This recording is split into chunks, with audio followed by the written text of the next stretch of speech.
Hello, my name is Ian, and today I'm talking about I've Gotten Soppy, Sendoff Parties as Rites of Passage in the Occupational Folklife of CBC Reporters by Peter Narváez. I have always loved this article. I think it's an excellent example of a tension that happens in folklore studies.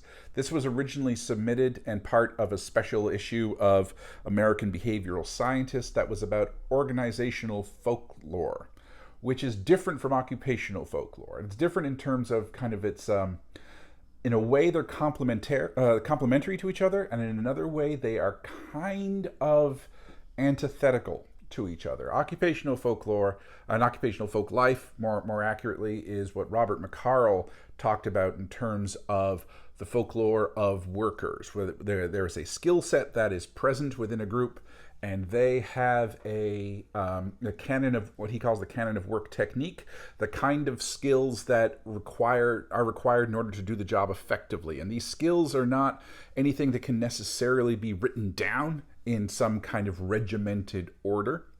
Rather, they are learned more or less on the job. There is actual training and so on. I mean, there is an actual process for how to learn to do a particular skill set, and some of them are quite elaborate, of course. Some training takes 2 or 3 years. Some training takes a lifetime, practically. But when you actually get on the job, there's like this additional, you can make an argument, enculturation about the kind of person that is required to and the kind of skills that one must inhabit in order to be good at the job. And being good at the job, being a good worker, is not the same as being a good employee. So how do we learn these things? Well, we learn them through joke, we learn them through prank, we build community, as it were, through social events, through socializing, through the sharing of narratives, through the giving of nicknames, and the development and the participation in a jargon and a shorthand, and it distinguishes people who have this occupation from others, and it kind of implies it helps to sort of develop the idea of status within a group. Who is the most esteemed member of this group is typically the person who inhabits this canon of work technique best, the one who is exemplary at it. But that is not the same as being a good employee. A good employee is how you best affect the desires of management. So occupational folk life is often antithetical to management. Organizational folklore, on the other hand, is basically how does one develop a culture within a workplace that develops that kind of camaraderie and making sort of a wholesome, good environment. And that's an idea that has a certain amount of merit. Like, how do you sort of develop a culture? What insights can folklore give to organizations in order for them to better create this sort of familial folk group atmosphere? But the criticism with it is that it is ultimately for the benefit of the corporation and not necessarily for the benefit of the individuals therein. And so it's the idea of team building exercises and sort of workplace parties and so on. Creating a sort of a happy-go-lucky atmosphere, but with the knowledge that your work is still contingent and your work is still fundamentally being exploited within a capitalist system. So they're at loggerheads. As I said, on one hand, they're kind of there's a complementarity to them. On the other hand, they're very antithetical depending on where you stand on sort of the capitalist-socialist divide. So this is an interesting paper. An interesting article because Peter is inherently an occupational folk life person. At least that is where his tendencies lie. And then when he became part of this special issue of organizational folklore, he sort of really kind of sneaks in that tension, because this is an article about CBC Reporters. This is an article about that special occupation that has certain qualities that make one a good reporter. And what makes one a good reporter is not necessarily the things that one is taught in a program of journalism or whatever sort of training that you have. It is this occupational requirement to present oneself with objectivity.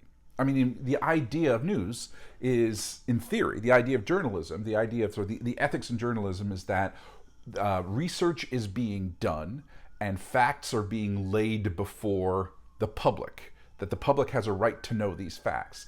The public, on the other hand, shouldn't be subject, for the most part, to reporters' interpretations of those facts or reporters' takes on those facts. Like, I am creating a story, and this story is close to objective truth. That's the conceit. But then the idea, of course, is that these are human beings. These are human beings who have takes on things, and they can be left-leaning or right-leaning. They can have a whole host of various things. They can also be profoundly indifferent. And it's like, this is not news, but people are interested in this, so I guess I have to report it. Where it's not like their perspective is about what is right or what is wrong, but really their perspective is what is relevant and what is not relevant for people to know. It's like, I guess people want to know this, so it follows in. So they have to maintain this public mask. It's this Goffmanian sense of performance teams, and how do you maintain this objectivity? And one of the ways that you maintain this objectivity is, or one of the ways that you are able to maintain this objectivity, is that you have this entire backstage culture that is inherently subjective, that is about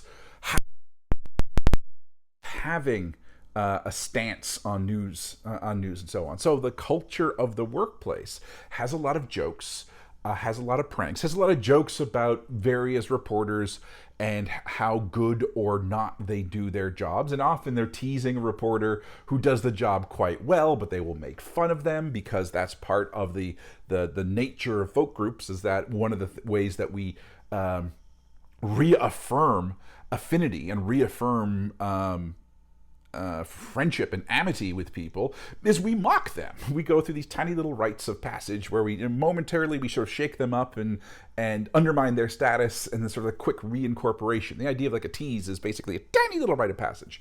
It's kind of an interesting idea. So I mean that's one of the things that we're constantly doing. The other thing is making fun of the idea of objectivity to begin with, having boisterous, emotive, improper, perhaps, workplace culture. And improper only in as much as were it to be seen by outsiders, it would be subject to a certain scrutiny because it would seem to undermine the idea of objectivity. So it's this very enclosed workplace. And he goes through a number of different topics itself. So this is based in St. John's in particular. So there's also that local cultural context. Everything from the way that radio and television are in two different buildings. And so there's a good-natured rivalry between them, to the idea that local CBC has the Catholic Boys Club, this internal favoritism, which again, may or may not be the case, but the idea that it is present within the joke lore indicates that there is something about it's mocking the idea of objectivity, and it's mocking the idea that the reporter is there based on solely on their own merits, as opposed to favoritism due to non-relevant affiliations. And but it's something that could emerge again, be taken up as a form of actual scrutiny. But for the most part, it just is a bias. It's the suggestion of a bias that exists in the joke lore that is much more about the inconsistency of bias versus the presentation of self as objective. So it's kind of very fun. So peer group expectations among reporters include the communication of emotional human qualities in daily conventionalized ceremonial interactions and in special ritualized celebrations. And that's what the article is about. There's the use of gossip. There's the use of, again, a workplace that is decorated in a particular way. It gives us one example of the gold shoes, where just as a joke, someone bought these oversized gold, glittery gold lame pumps, and would come into the office and start to talk to people in a deadly serious way while wearing these pumps. and wait until people were able to notice that he was wearing the shoes, and was like, ah! A hilarity, to the point where then they entered into the trophy case. They were the actual trophies were taken out, and the shoes were placed in there. And then sort of the idea of, I mean, if you've gone to any place, there's like, here are various trophies, but this is a backstage space, and so it becomes they become these sort of valorized objects, or mocking valorized objects. And then the public is invited in for an open house, and then we got to take these away, and so they put the actual trophies back in, and then after the open house is done, they like come back, we need the shoes, and the manager was like, don't worry, I got the shoes. Was not about to throw them away, recognizes that they are an important object because they take on meaning. They take on accrued meaning. As something as stupid as a $3 pair of novelty oversized gold lame pumps, they're meaningful. They're meaningful because they have that sense of what they represent. And what they represent is the genuine tension between this objectivity and the biases that the group inhabits. And of course, the group is not homogenous. They're a wide range of opinions, and yet they need to present some kind of united front. And the fact that the group is not homogenous is another part of it, in that whether it is tensions that exist between workers and management, or whether it is tensions that are happening among other workers, people will go and remove themselves from those spaces and go to lunch, and how lunch is an important aspect, or to the bar on weekends, or when they're on the road because they're reporters and sometimes they have road trips to go to different parts of the province. The kind of talk that happens there, and so there are groups within groups, and those help to vent. They help to give voice to this tension that is present. But then the bulk of the article is about the Sendoff Party. Sendoff being the word of choice for a retirement party, or some kind of, it's not always retirement, sometimes it's transfer, because CBC is a national corporation, and so sometimes people are just moving offices, whether they're moving across town from radio to television, but more likely when they're moving out of St. John's to somewhere else. And it might not be a promotion, it might be a lateral move, but it is a move nonetheless. And basically it is, you will be leaving our particular enclave of people. And so the parties are have a fairly rigid structure. Is to, whenever we talk about folklore, as you know by now, when we talk about folklore, we sort of sometimes we'll talk about sort of these rigid structures and invariants and so on, but just as long as we remember that these are models, and that these are models of what is expected. And when we say what is expected, it is not the expectations of the analyst, of the folklorist, of the ethnographer. It is the expectations of the group themselves. And so you have a pattern that is likely going to repeat itself, but then it's going to be met in an interesting way. And so you do kind of like to abstract as best as you can and see what are these structures that are almost invariant, but we need to at least put an asterisk next to the word invariant. So there is a presentation of some sort, usually some kind of gag gift. There is a speech that teases fun anecdotes of the person's life, undermining their status, exposing them to a certain amount of good-natured, fundamentally good-natured. We have to remember this: teasing and mocking and so on. And then the speech turns, and often it gets maudlin, and that's the word that they use. It's like it gets very sincere, and that sincerity is not necessarily something that is present throughout occasions. I mean, sometimes there's like righteous indignation, so it's not like the environment is always joyous and humorous and boisterous. Sometimes it can be loud and angry, but the sincerity of like expressing true heartfelt emotions about how you are going to be missing someone, how they made a genuine contribution to the individual and to the group and so on. That's the I've gotten soppy of the title, where it's like all of a sudden it's like real emotions happen. But, within the context of the hilarious. And there's a gag gift that's often given during the hilarious presentation, and then there's a sincere present, a going away present. There's a collection that is made. Prior to this, there's a card, and the card is large, and the more people who sign it, the more people who give money for the present at the time, is a good indication of status, and the card is customized. And so it's this real collective effort, and it's a spontaneous collective effort. So even though it's like, Barry's going away, so we need to do something for Barry, that we need to do something for Barry is like, yes, we do, and this is the form it takes. And so, so they get the presentation, the fun joke, and it needs to be someone who, the fun speech, it needs to be someone who is good at it, someone who has some kind of connection, someone with a person, so a close person on staff. And someone who can actually successfully pull it off. So it might not be their best friend, but it might be a good friend who's able to talk. And then the final presentation of a nice non-gag gift, and that non-gag gift is typically something from the local artistic community. So a piece of Newfoundland art, and it's like a genuinely moving, thoughtful gift. And then the person who is being honored in this situation will often give a lighthearted rebuttal and then their own sincere speech, and then they will move on and so on. So it's a classic.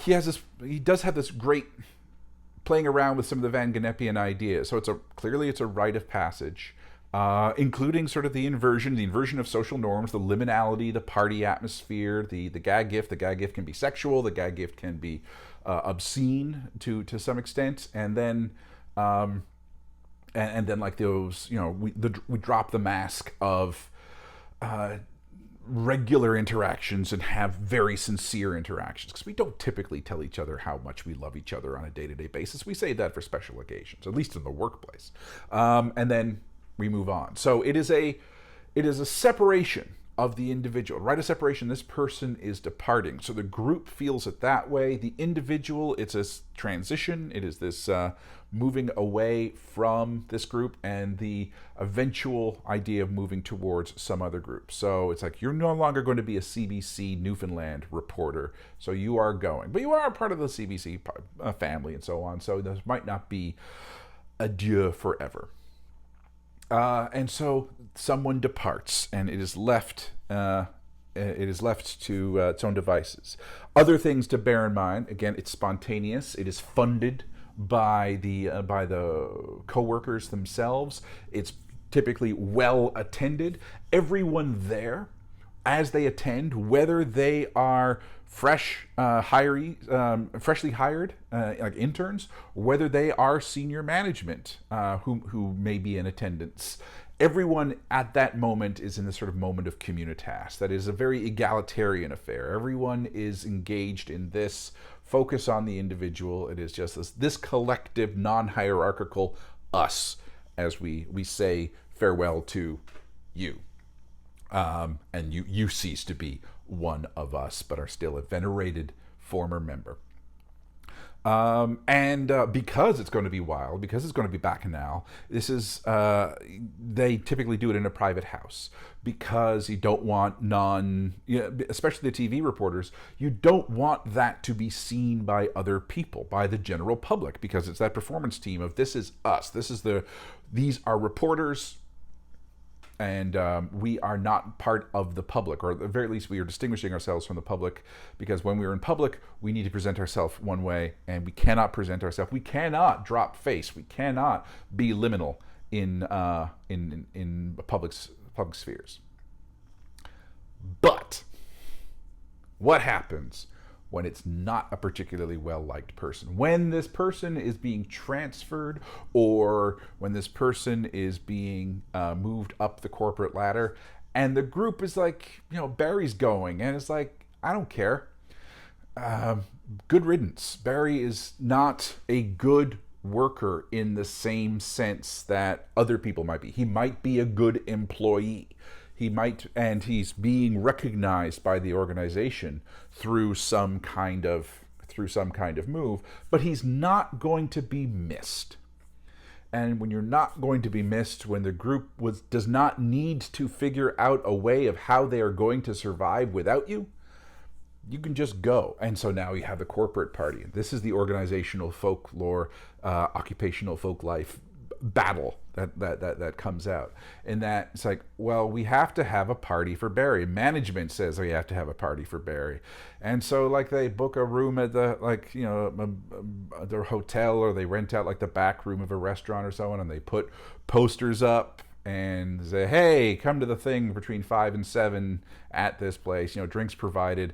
And like 20 people show up, as opposed to like 60 people crammed into a living room that they have contributed to that party, they've contributed to that gift. And so, you know, it's kind of antithetical. It's like management knows that one of the things that needs to be done is you need to give goodbye parties to people. And if no one else is going to do it, management will do it themselves.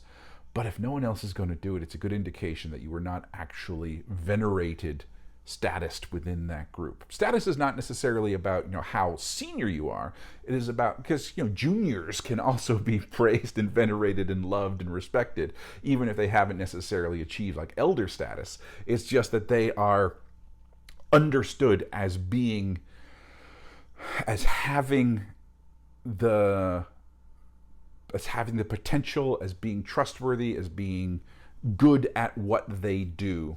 And so, you know, when juniors leave, that is still a moment of temporary sadness. But, you know, we will survive, you know. And so that one of the things about the rite of passage in this instance is also like that, you know, this is going to be tough, but we will survive without you. And thank you for your time here. In the same way that a funeral is, we will survive, but thank you for your time here. It's not that you won't be missed, it's that we won't be broken by it. So that's the tension, that organizational folklore and the occupational folk life. That bizarre tension between the veneer of sociability that management knows is required, and if it's not present spontaneously, they have to create it themselves. And if it's not present spontaneously, that's indicative of something. Yeah, that's kind of fun. So Peter Narváez was one of my professors. He was my friend. He was my initial advisor on my dissertation. So that being said, I don't think I am biased by saying how wonderful an article this is. I think it's articles like this that that initially warmed me towards him. I just think it's a wonderful, wonderful study of this really lovely, small but incredibly illustrative example of rites of passage, of occupational folk life, and of course organizational folklore tacitly. The way he kind of snuck it under the transom is, I think, wonderful. So yeah, I'm going to stop talking now, but anyway, I highly recommend A++ for Peter Narváez's I've Gotten Soppy, Sendoff Parties as Rites of Passage in the Occupational Folk Life of CBC Reporters. As ever, my friends, I wish you nothing but the best. My name is Ian, and I will see you later. Bye-bye.